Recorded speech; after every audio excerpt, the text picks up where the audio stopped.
We spend so much time thinking about market crashes and bad loans. But what if the biggest threat to a company isn't actually from the outside? What if it comes from within? Today, we're pulling back the curtain on the hidden world of operational risk. This quote it nails it, doesn't it? This isn't about some complex theory or a fancy algorithm trying to predict the future. It's way more practical. It's about the here and now. It's what happens when the complex machinery of a company simply fails, when the rubber meets the road. And see, that's what makes it so dangerous. This kind of risk doesn't send out a warning flare. It just quietly works its way into your processes, your systems, even your team's daily habits. And it waits, ready to pop up at the exact moment it can cause the most damage.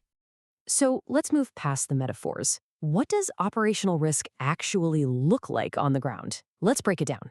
Right. This isn't like other risks you might be familiar with. It's messy. It's born from this tangled web of technology, human error, and just broken processes.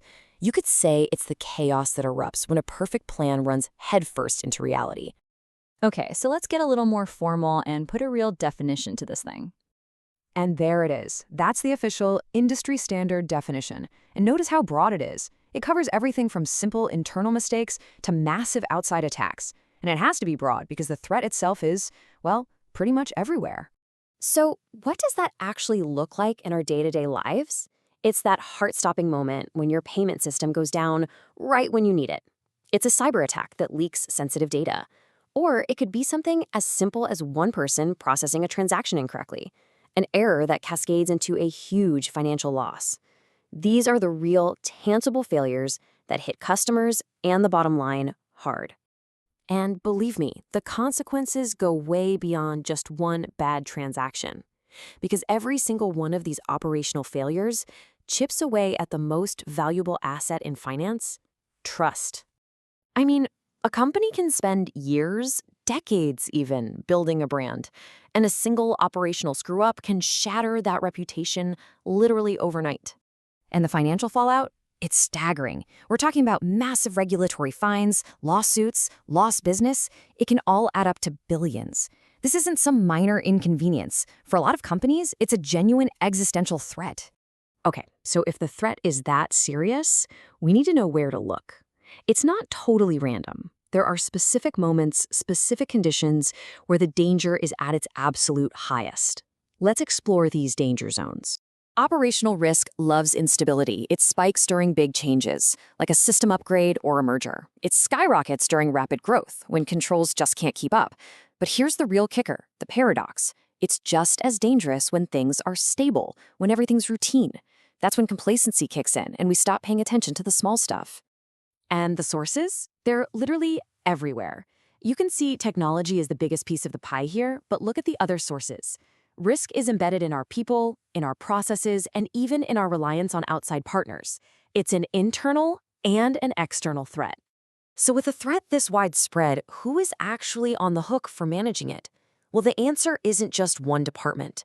It actually requires a fundamental shift in how we think about responsibility. The truth is, it's a shared responsibility. It has to start at the very top, with the board of directors setting the tone.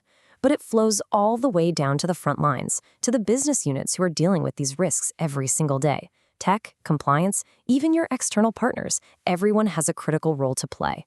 Managing this stuff effectively isn't a job function. It's a culture. All right, let's talk solutions. How do you actually build a defense against a silent disruptor? I mean, how do you fight a threat that's basically everywhere? The defense is a continuous loop. This is not a one-and-done fix. You have to constantly be on the lookout, identifying new threats, assessing their potential impact, building controls, and monitoring everything. And the goal isn't just to prevent failures. It's about having a lightning-fast response plan for when something inevitably does go wrong. And within that cycle, you've really got two core strategies. You have preventative controls. These try to stop failures before they can even happen. Think of a password gate. Then you have detective controls, which are designed to find failures immediately after they happen, like an alarm system. Real resilience? It requires both. You need strong walls, but you also need really sensitive alarms. So here's the crucial point. Even with all these fancy frameworks and controls, this risk is constantly changing, constantly evolving. And that leaves us with some really fundamental and frankly pretty tough questions to ask ourselves. We build these incredibly sophisticated monitoring systems, which is great. But are we forgetting that people are at the heart of it all? They're the source of the problems, sure, but they're also the source of the solutions. And what about that growth at all costs mindset? Is it really creating stronger companies, or are we just building bigger, more complex structures that are actually more likely to break under pressure? This one really challenges the whole idea of control.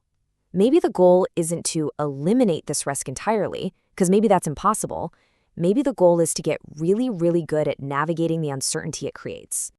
And this might be the most important question of all. Efficiency without resilience is just a fragile achievement waiting to break. So in the end, are we building things to be fast, or are we building them to last?